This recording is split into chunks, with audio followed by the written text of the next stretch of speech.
Good morning, once again. One of the things I've come to recognize over these last few weeks is that I am blessed to live where I do.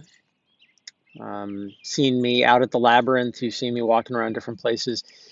We have a Catholic retreat center that is literally less than a mile from our house where that labyrinth is. And the other morning I was walking through there on the way to the labyrinth and kind of walked through this little garden area right here with these statues. And it spoke to me of statement of how we are not alone and that we wander this journey together, not just this immediate time we're in, but just our whole lives, and that our faith is shaped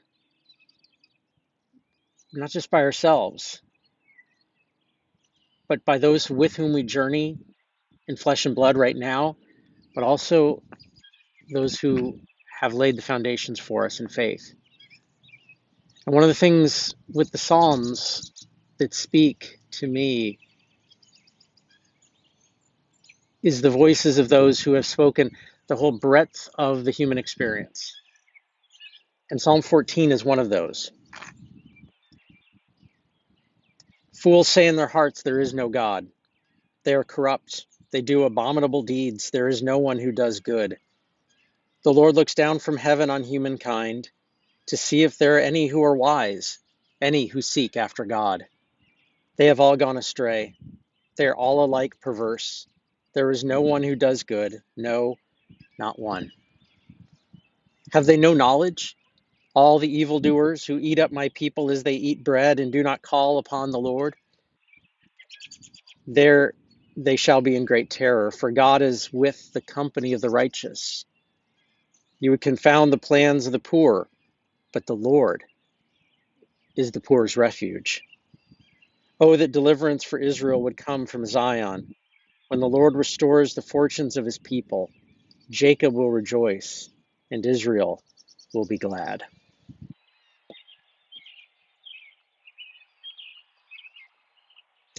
The poet today, Jennifer Garrison Brownell, focuses on verses 3 and 4. They have all gone astray. They're all like perverse. That section of this that, well, it's kind of hard to hear. Pretty broad, sweeping statement that the psalmist makes. But I think we've probably all felt it at some point in our lives. Hear what she has to say in her poem entitled Eaten Up. Sometimes they eat bread like this, the evildoers. They drive up to a window for something called food. They eat and drive and talk on the phone and think about another thing altogether. Sometimes they eat up my people like that too, thoughtlessly, not even really paying attention. Sometimes they eat bread like this, the evildoers. They purchase just the freshest ingredients. The day is spent in preparation, rendering, whipping, and chopping. At the end of the day, when they sit around a gleaming table with friends, the meal is filling, beautiful, delectable. Sometimes they eat up my people like that too, with care and planning. It's hard to know which hurts more, being eaten up with offhanded carelessness or with meticulous malice. Maybe it doesn't matter, because the end is the same. My people, oh my people, have been eaten up.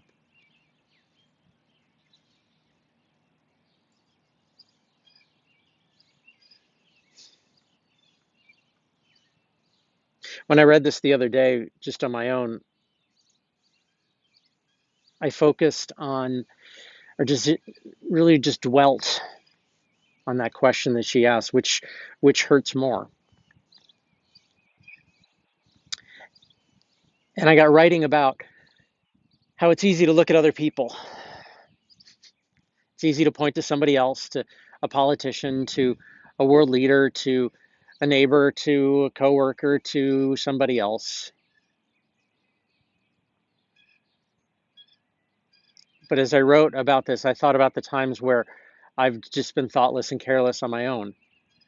Said so many other things going on and stirring in my heart and in my mind that I just wasn't even aware. but also those other times where, yeah, I've just felt that angst, that in my heart so much that how can I do this to make myself look better?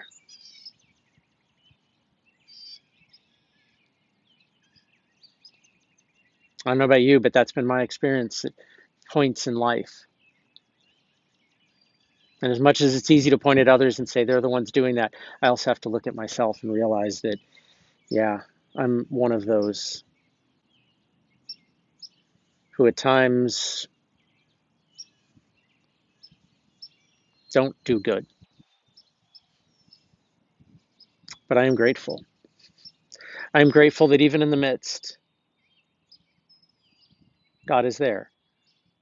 And that when I set myself aside, when I set those things that I've planned in my mind, when I settle myself and find those places where my mind is not racing and so busy, when I find those places and times when I'm serving those whom, as this psalmist talks about, the Lord being their refuge, when I'm in those places,